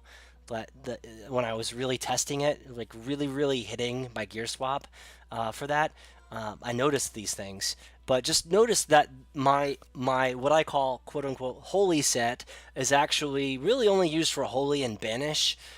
Everything else doesn't use this. If I subbed Red Mage and I casted Elemental Magic, then I would probably use this set, not because it's a holy set that focuses on Divine Magic and Magic Attack, but because it's a holy set that focuses on Magic Attack. Alright, so what I'm really getting at here is Holy is not an elemental magic spell, it is a divine magic spell, so technically you could use I think this is really what I was trying to say earlier. Technically, you could, for a holy spell, use divine magic skill set, but you also want to actually tack on as much magic attack as possible. So you're going to take your divine magic skill set that you build, and you're going to improve on it for your banish spells and for your holy spells. For your banish spells, actually, I think that's not divine. Maybe it is. I know holy is. I think both of them are actually, because you don't have elemental magic skill. So yeah, so divine magic is going to be your banish and your holy, and your banish 2 and your holy 2, and that's about it. All right. So and you're in light, but that doesn't scale with magic attack. So that's just the rule of thumb. If you're casting in light 1 or 2, and I don't know why you would do 1. You would be using your divine magic skill set. If you're casting anything else on Paladin that is a divine magic spell, that would be your Holy 1, Holy 2, Banish 1, and Banish 2. And if you're subbing White Mage, Banishka would count. And if you're subbing Red Mage, I don't think anything counts. But you could still use the same set because it does scale your magic attack bonus up to its maximum value. This is literally like best in slot all magic attack stuff. Okay? So let's show you the set. So this is for casting any magic attack that also scales in damage based on not only magic attack bonus, but divine magic skill. Okay? That's what this is.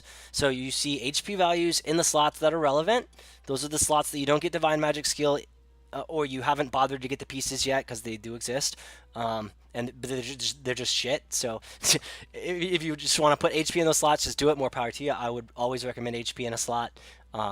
That's going to help you a lot. Just trust me on that. So what else do we have? We have magic attack bonus in the next slot. Sure, you might be able to go better than that, but this is a really good piece and it's all jobs.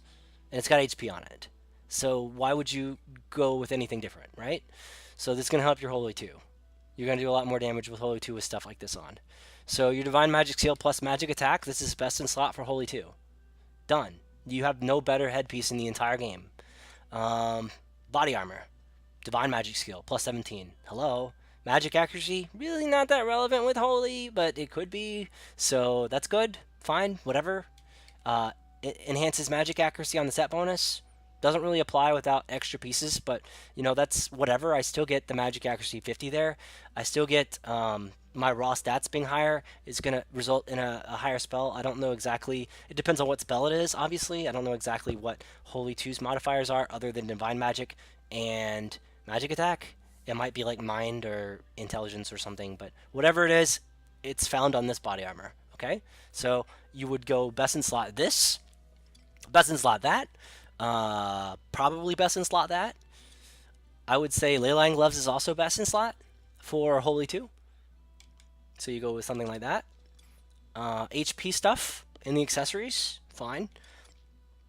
I would probably say this is also best in slot, but you can obviously augment it with dark matter augs to make it better.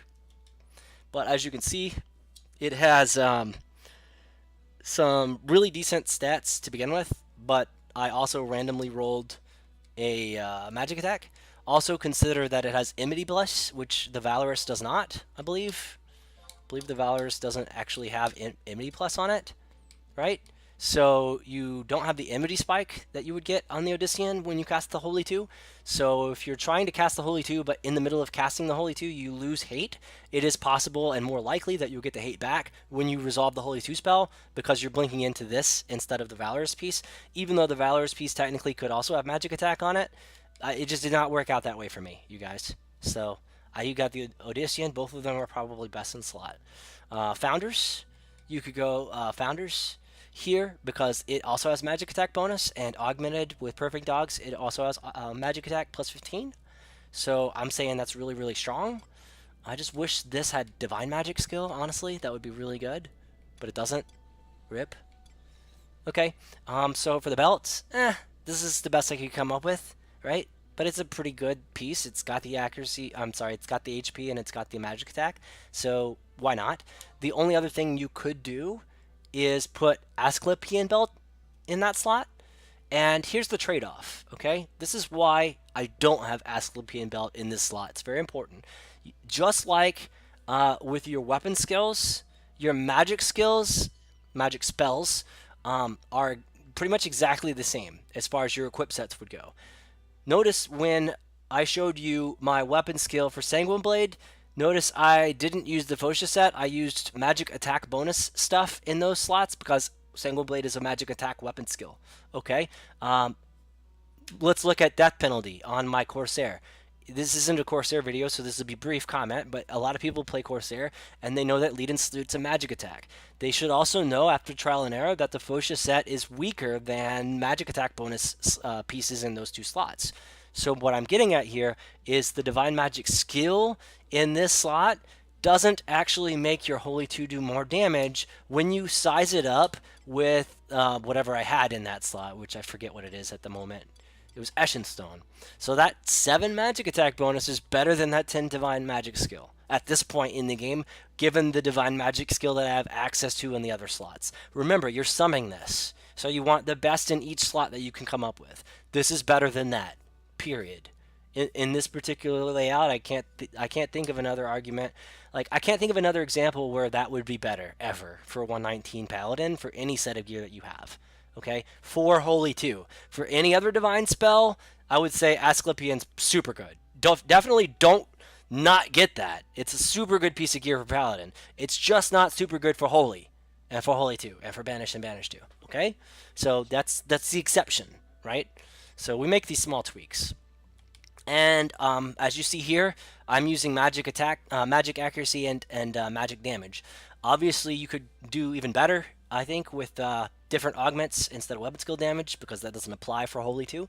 But I'm using limited inventory space for this Paladin, so I don't have all the capes that I would actually want. So use your better judgment there to make the cape, but I would still say magic damage plus 20 is better than not having that in that slot, so that's why I use it in that slot, okay? And successful block chance is always good for a mid-cast set, because it's basically spell interruption, because you have a shield mastery on Paladin, so just like a spell interruption chance all over again.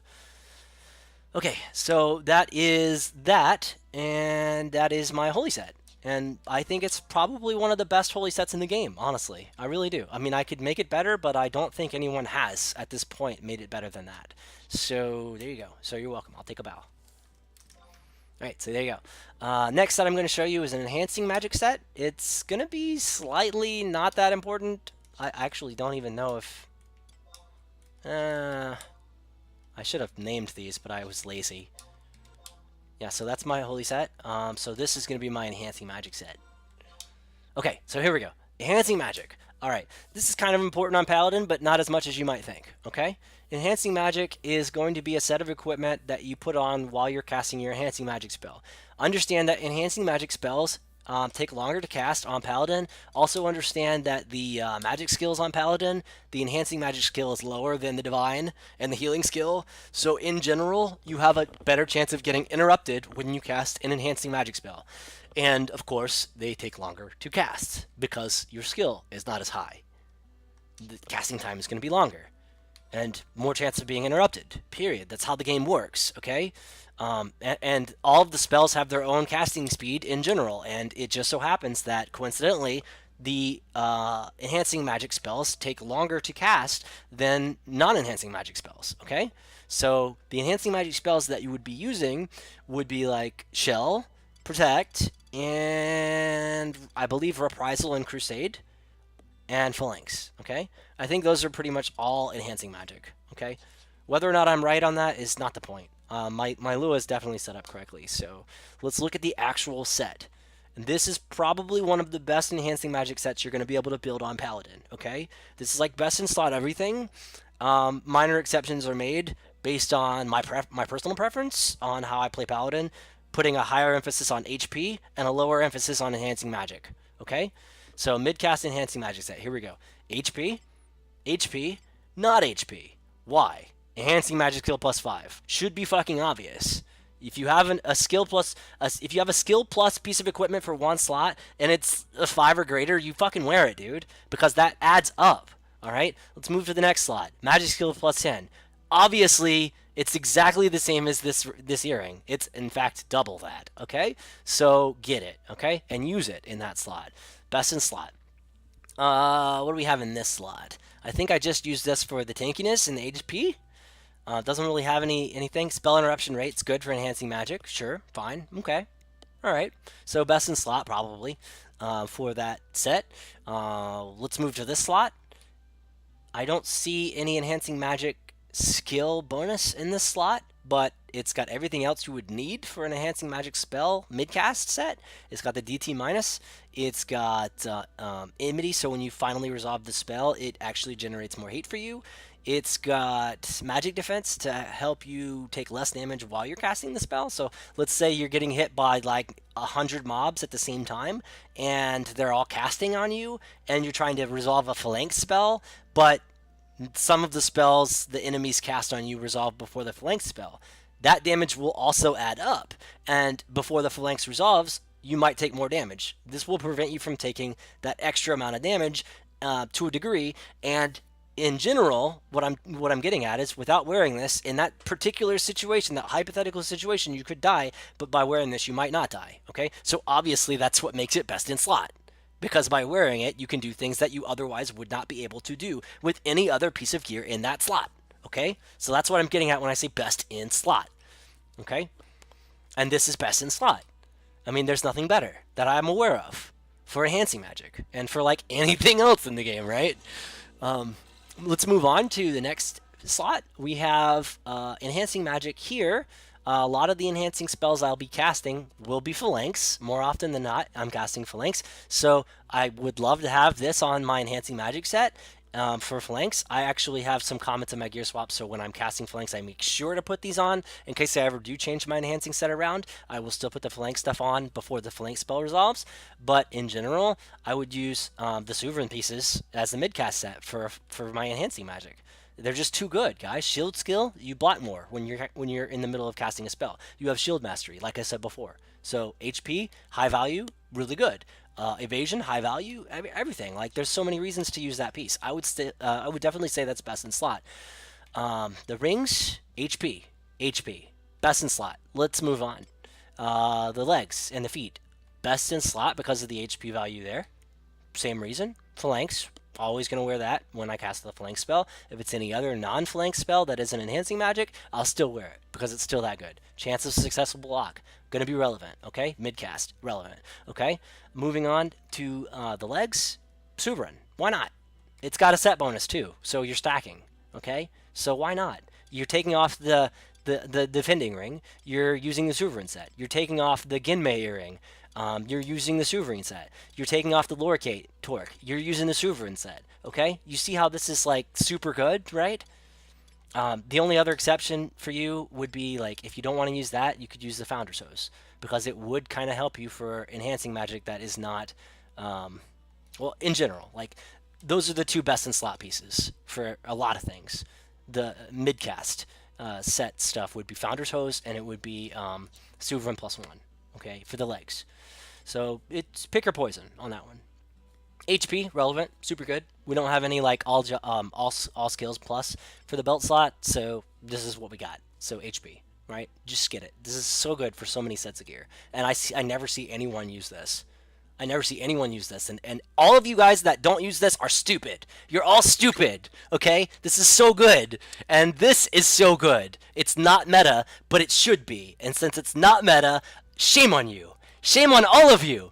Shame on every single one of you for not using this, for not using that on your midcast sets, for not using that, for not using fucking that, dude. Shame on you for not using a Moonbeam Cape when you should. Like, shame on you, shame on you, shame on you. because these are all really, really good, and you really need to get better at the game. That's why I make these videos. You're welcome. I'll take a bow. This is like the best set, okay, for enhancing magic. Done. Like, you're not going to get better than that, okay? And if you do, great job. You really don't need better than that. This is, for all intents and purposes, this is the best set you're going to want, okay? So let's look at another set of mid-cast gear for enfeebling magic. We don't have that much enfeebling stuff, but depending on our sub-job, we might, okay? And we do have an enfeebling magic skill, albeit it's really low. As a matter of fact, it's non-existent, but with the right gear, you can improve on that. With the right sub-job, you can also improve on that. So because you can get away with subbing Red Mage and things of that nature, and because you can technically resolve enfeebling spells on your target, you might want to consider investing in an enfeebling magic set. That's like one of the only other pieces of, this is like one of the last sets of gear I'm going to talk about, and it's probably the least important, but depending on the situation, an enfeebling magic set will make you or break you while you play Paladin, depending on the situation. So Paladin obviously would sub Red Mage for a set like this, and they would obviously be casting some enfeebling magic, like Blind, or like Slow, or Paralyze, or something like that. And they can resolve it. They can. They have to have lots of conditions met, and that includes the gear choices. So let's look at some of the gear choices for the enfeebling magic set. So you see here I'm using magic accuracy. That I'm doing a lot with magic accuracy because that's important. Conserve MP is less important, but it's a perk, okay? So let's move on. I'm using magic accuracy, hermetic earring in this slot, okay? You see a pattern here? I'm using magic accuracy, dignitary's earring in this slot. Those are like best in slot, honestly. Like, you could go, there's maybe one or two other better earrings than hermetic in the game, but dignitary, I think, is going to be your best choice. And you can't get two dignitaries, so there you go. Let's look at the next slot. Oh, what a coincidence. It's magic accuracy. Do you see a pattern? You guys see a pattern yet? Magic accuracy, 20 there. Okay. No extra magic accuracy on that end, unfortunately. I wish there was. I would rather have magic accuracy instead of magic burst damage, but that is a Dark Knight piece, honestly. Not really a Paladin piece. It's a Dark Knight piece, and so that's why it's got the magic burst damage on it. And that's fine. I can't have everything best in slot for every situation, but damn it, I will do my best, okay? So let's move on. Magic accuracy plus 50. Like, duh. This is what you wear. This is fucking what you wear, man. If you're using a very gimp spell, you want magic accuracy, you want magic skill for that kind of spell, and so that's what you do. And in this slot, you could go two different ways, honestly. You could go magic accuracy, and you also could go Incanter's Torque. Either one would be a good choice. I haven't tested on Paladin with enfeebling magic. Let me make sure to say that too. I haven't tested the difference between those two necklaces to a degree where I'd be feeling very comfortable like educating you on which one you would use in specific situations, but I will say that they are very different and they are very good in specific situations on most jobs. I'm looking at Era Pendant and I'm looking at Incanter's Torque. They're very different, okay, depending on the situation. But on Paladin, with Enfeebling Magic set, I haven't tested it enough to know if the magic accuracy is better or worse than the Enfeebling Magic skill plus 10. Because again, the sum is what we're concerned about, not really the individual gear slots, okay? So the sum is important. But let's move on. This is just a thought. You guys might want to just get both and play around with it if you're ever going to build this set. If not, disregard. You could stop watching now if you really want to. Let's look at some of the other choices that I made really quick so I can continue to show you this set. This is my Enfeebling set again. It's got magic accuracy on this is a multi-purpose piece. Again, this Leyline Gloves was used in my Fastcast set. It was used in my Holy set. It's used in my Enfeebling set. Do you see a pattern here? Like, this is a really good piece of equipment on Paladin. And very few Paladins have this, okay? But it's very good, and it needs to be used on Paladin. Magic skills plus, really good, right? Magic accuracy, also really good. Since I have both of them on the same thing, and I'm adding them together, and I'm summing that on my sheet, that's super good, okay? So, obviously best in slot on those two rings, okay? And you can see that this set actually goes, it drops my HP by quite a bit. You can see I'm at 2483. I'm not at 2800. I'm not at 3000. I'm not at 3800. I'm not at any higher value. I'm at 2483. That's a very low value, but I'm subbing Red Mage when I cast. When I ever equip this set, it's pretty much while I'm subbing Red Mage, and so I can get away with like the extra fast cast that I have available. I can get away with the HP dip because I can just cure when I get out of it, or whatever. I get access to a lot of stuff on Red Mage that I shouldn't have on Paladin. Haste, refresh, like come on, it's crazy. It's really legit crazy. But anyway, let's look at the last row really quick. This is your best in slot belt for Paladin for an Enfeebling magic set. Obviously, everything applies here for your mid-cast Enfeebling spell, so you get this. Let's look at this. I think just the HP is what's relevant here. So let's move on. I could actually probably get away with changing this out to a Moonbeam Cape. Either one of those would be good choices, but the successful block might be the difference between resolving my Paralyze and not resolving it, so that's something to consider. But you know, I don't really know which one would be better. I think there's just nothing in that slot. But this one, let me start over. Let me start over. This one does have magic accuracy plus 20 on it, okay? And the other cape does not. And because Enfeebling Magic is gimp as fuck on Paladin, I would recommend this one over the Moonbeam, okay? Simply because it has the magic accuracy on it. So this is a multi-purpose cape, and I'm using it for the Enfeebling set, and it's helping me because it's got the magic accuracy 20 as a perk, okay? And I only built that for Holy because it's got the magic damage 20 on it. So I'm getting extra than I expected to get with this cape, which is why I really never talk about it or notice it, but it is there, and it is relevant, and it does help with your Enfeebling set. So there you go. Founders, I mean, we talked about this. Magic accuracy, spell interruption rate. Done. Some HP. Nice. And some more HP in this slot. Chance of successful block in this slot. And that's basically it, guys. That's the entire set for Enfeebling. And that's basically every set of gear that I would ever blink into on Paladin, no matter what my sub job is. I showed you all of them. The only thing I have not showed you yet is my idol set. So you want to take a look at my idol set really quick? I've updated it. Let's take a look at it really quick. Okay, so idol set. So Paladin is going to be one of the only jobs I use Ethereal Earring on, unless I sub White Mage, because I finally realized how the convert statement reads here. It actually gives you mana. It doesn't take mana away. It's not like Mana Wall on Black Mage. I always thought it was. For whatever reason, I always thought Ethereal Ring was like Mana Wall on Black Mage, but I always thought like this and this, even though they read exactly the same way, mostly, I always thought that those were the other way around, like the way that they actually work. But for whatever reason, I always thought the Ethereal Earring was backwards. So I stopped using Ethereal Earring on a lot of jobs that are not mages, and they're not subbing mages, like my Beastmaster, for example, because I sub Dancer on Beastmaster. So this isn't a Beastmaster tutorial, and I'm not really going to discuss it, but I stopped using Ethereal Earring finally on that. Even though it's not a bad choice, it's not the best choice, okay? So there's that. But on Paladin, it's completely different. On Paladin, it's so much different. So for idling, if I'm idling in a set of gear, I might be getting attacked and not engaged at the moment. I might be like in the middle of raising someone or just haven't engaged yet. Or maybe I'm not supposed to engage for that particular fight, but I'm super tanking, so I'm not going to be engaged. There's a lot of things that would... there's a lot of different situations to where this particular set of gear would like be the best shit you would want to have on. But there are other situations where you might want to quickly change out your idol set. Some of the pieces might want to swap them around. Like you might want to put resist doom stuff on, right? Like Warden's Ring.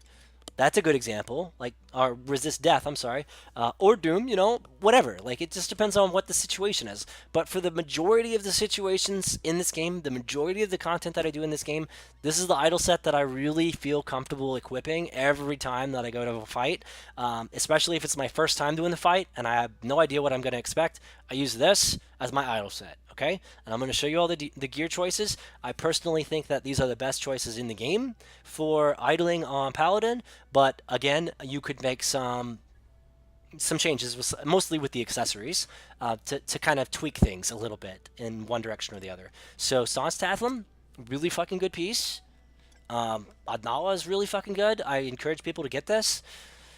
Ethereal is not the best, but I really like how it stacks with the convert effect with my belt, which is Flume Belt +1, and my cape, which is Rudianos' Mantle. Okay, so that's all really good stuff.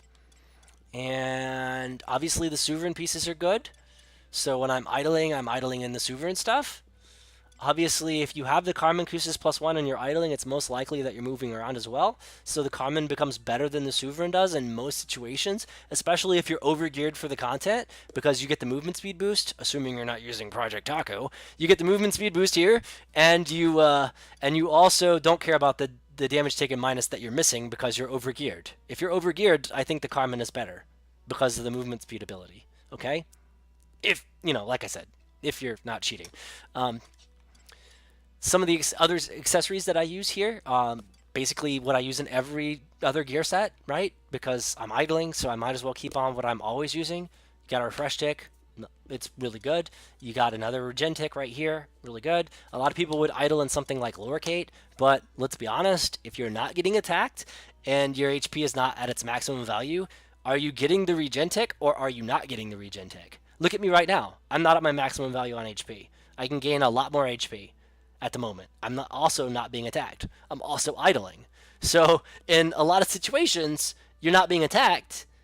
You don't need the Loricate. If your HP gets really low, you might want to consider the damage taken minus or more regen stuff, even. They both are really good options for you. But for me, since I'm overgeared and I have set bonuses on the Sovereign stuff and I have movement speed, it's really highly unlikely that I can't control the amount of damage that I'm taking. With all of these things taken into consideration, it's very unlikely that I will actually not be in control of the fight at every point in the progression of that fight. Like literally have a death grip on the fight. So no matter what it looks like, no matter what my HP MP looks like, I still have control of the fight, given the gear choices that I have access to. And with that in consideration, it becomes more intuitive to actually grab regen pieces to make yourself even more invincible, because the regen tick, coupled with high HP, coupled with movement speed, compensates for the damage taken minus tick while you're idling, right? In most situations, if you think about that. In most situations, you would rather have that. If I'm pulling in Rizenjima, I'm not getting hit, mostly, because of the movement speed. I'm getting regen ticks because of the way that I put my idle set together. So it's just better, guys. It's better to do that than to put Loricate on. You're not getting any value with Loricate on unless you're getting attacked. So there you go. So that's just a pro tip. It's a very good pro tip for you guys. If you got movement speed, put the regen tick stuff on instead of the damage taken minus stuff on. You will thank me later for this. You're welcome, Bao. Okay. So that's basically the whole set of idling gear that I have on, and I use it pretty much all the time around the clock. And I could make a level 99 pick in this slot, but like I said, I really love the ability on Ethereal Earring, so I'll just keep using it. I'm overgeared anyway, so I can afford to use it. But there's definitely more choices. Just know that if you take anything away from this video, just know that it's longer than I thought it would be. I really thought I could do less time than this, but I couldn't.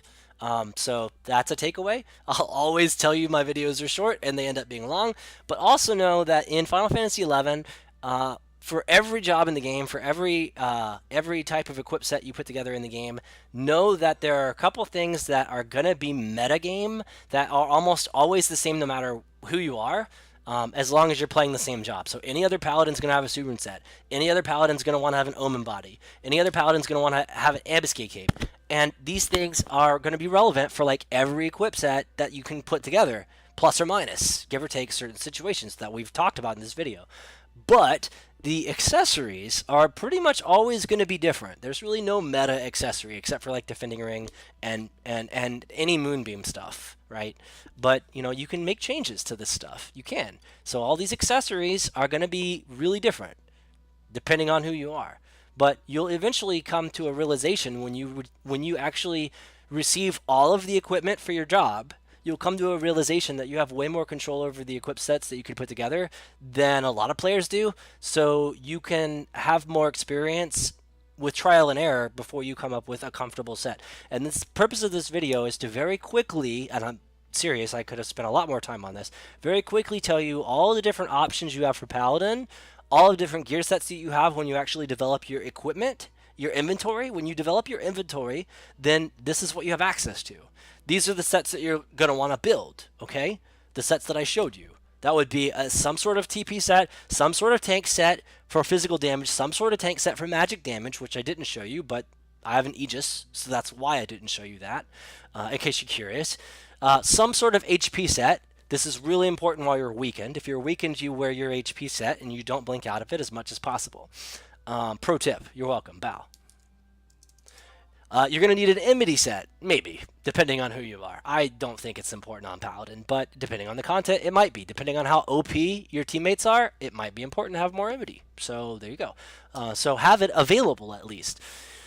You're going to want some weapon skill sets for all of the different weapon skills that you have access to. There are a lot of them. You can equip daggers as Paladin. You can equip clubs as Paladin. You can equip staffs as Paladin. You can equip greatswords. You can equip swords. These are a lot of different weapons that you can equip on Paladin that you have weapon skills. You have access to different weapon skills for this stuff, so you're going to need weapon skills. I only showed you the important ones. There are more, right? Aeolian Edge, there's a set for that for Paladin. It's kind of like Sanguine Blade, but with specific like wind elemental bonus stuff that exists in the game that Paladin can equip. But we're not going to talk about that because you're never going to see a Paladin with a dagger. Okay, it's just not going to happen, right? So I showed you the weapon skill sets. There's a lot of different ones. They all do different stuff, so there's different gear for that, right? You're going to want some sort of precast set. That way, when you actually cast a spell, you blink into a precast set. You're going to want a precast set that I didn't show you in this video, but that's mostly because I have not developed one yet. I should. I'm lazy. You're going to want some sort of precast set for job abilities. So when you actually use a job ability, when you hit the button for like any of these job abilities, you're going to want to blink into specific gear. The reason why I didn't show you an equip set is because it's really very, very specific gear, and like it's 1 or 2 pieces maximum for a lot of the job abilities in the game. So when you click on a job ability, you actually just equip 1 piece of gear on top of whatever you have on already, and you call it a day. And that's what you do in most cases. So that's why I didn't really show you a set there. But the precast fast cast set is very important. You need to know how to actually put a fast cast set together. And especially if you're using Gear Swap. If you're not using Gear Swap, it's even more important to know how to build the fast cast set properly, because not only is it going to be your fast cast set, it's going to be your mid cast set if you're not using the Gear Swap. If you're not using a Gear Swap and you have a very, very crudely written macro, your equip set's going to be fast cast and fast cast coupled with spell interruption rate, and then you're going to actually change it into another set of gear after you cast the spell.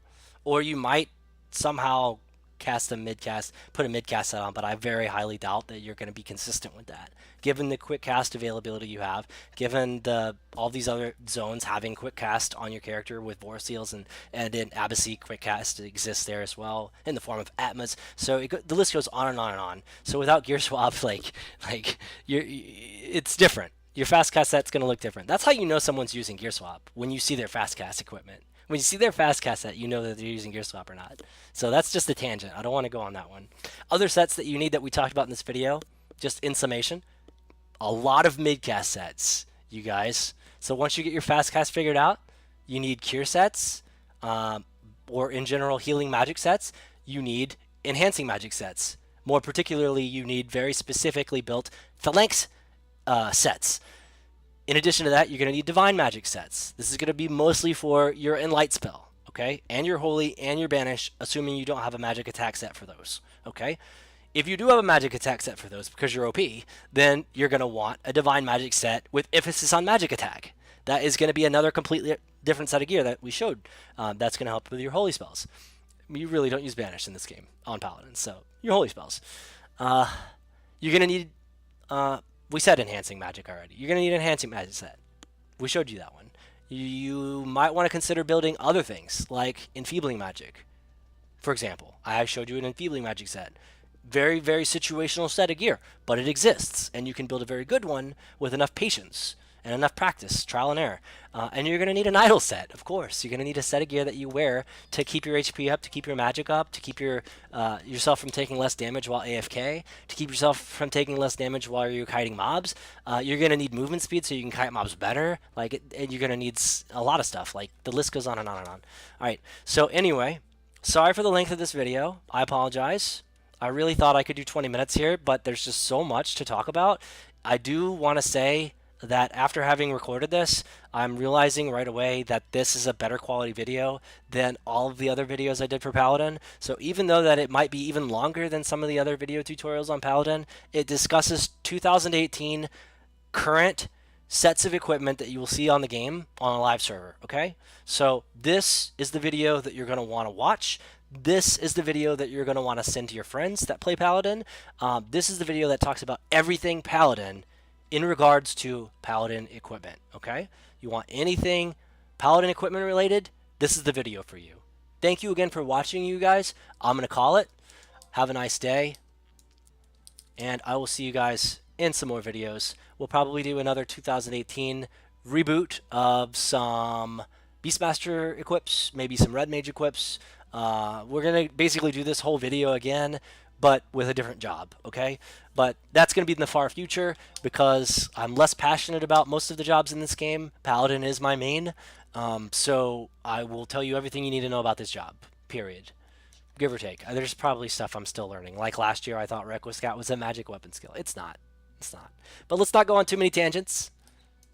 Let's not go on too many tangents. Let's wrap it up. Let's end the recording. And let's see you guys in the next one. Peace.